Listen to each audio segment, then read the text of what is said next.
Hello everybody, this is Salar and you guys are welcome to this exciting course on C Sharp. In this course, we are learning C Sharp step by step. So my friends, we are in the methods section. We are trying to cover methods and the other important things related to the methods. In the last lecture, we talked about the use of the keyword in the methods parameter. And before that, we learned the use of the keyword ref and out. It's now time for the last and important keyword which can also be used with the parameters. And that keyword is params. So let's remove the code we wrote in the previous lecture. And now the topic is params keyword.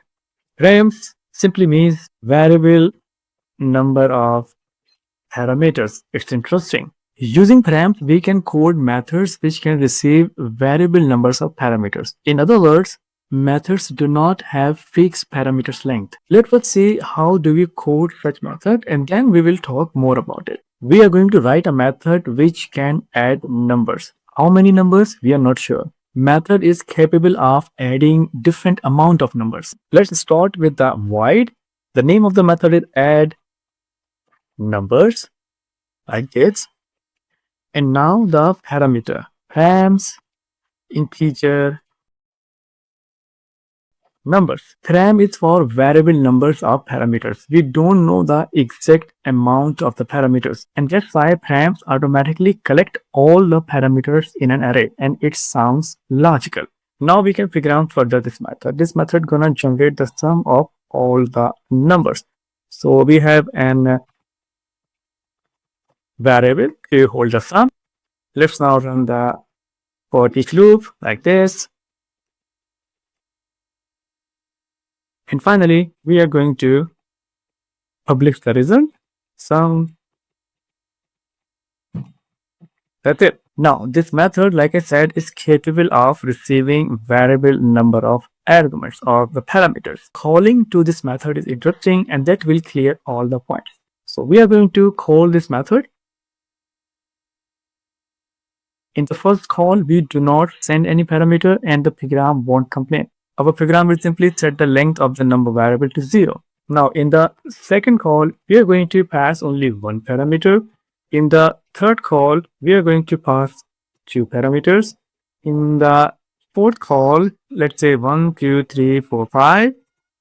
In another call, let's say we 10 parameters. Now you must have got the point when we say a variable number of parameters, and here you see the example. The number of parameters to the method are variable, and that's why method is collecting parameters in an array. All the calls are legitimate and you will see some output or the right output in the console. So let's run the program and check the result. And this is the output, right? The sum of different calls. That was the params keyword.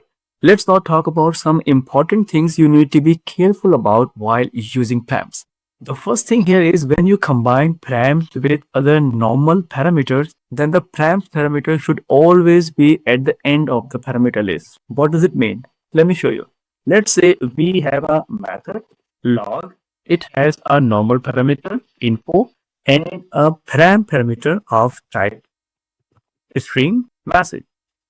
This is what I mean. When you combine params with normal parameters, param should always be at the end of the parameter list. This is the parameter list and param is at the end of the list. You cannot put params before the normal parameter. There is a reason and we will look into that in a couple of seconds. So info is a normal variable, whereas message can have several components. So in our for loop, for each loop, our collection is message.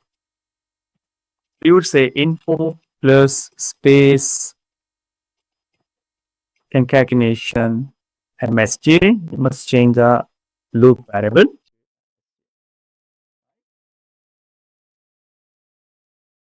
And of course, the data type.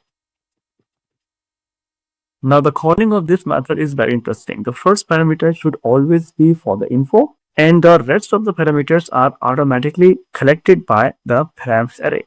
Now, here you see the calling. Let's say the first parameter is information. The second parameter is start. The third parameter is processing. The fourth parameter is end, and the fifth parameter is error, and the name of the method is misspelled. This is long. Now you can guess why params should be at the end of the parameter list. If we had params in the beginning, params will simply collect all of them in its array, and we don't want like that. This first parameter is for the info, and these parameters are for the params. And I think if we have params before and the normal parameter after, our compiler complains about it. Let's say we put a normal parameter string inf. You see our compiler is complaining a normal parameter cannot be after the params. What does it say? Here you can see params parameter must be the last parameter in the parameter list. So this cannot be allowed. So that was the first thing you need to be careful about while working with the params. Another thing here is you cannot have more than one params in the parameter list. That means you cannot code another params parameter, right? Let's now run the param and check the output.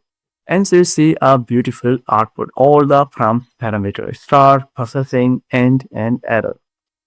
Now, one last comment on the params parameter before we wind up this lecture. And that comment is you cannot use out and ref keyword on the params, right? This is simply not allowed. So my friends, that was the params parameter we covered in this lecture. Params give you the option of coding methods with variable number of parameters. It's now time to wind up this lecture, and in the next lecture, you will learn the use of the optional parameters. I will see you there. Thanks for watching this one.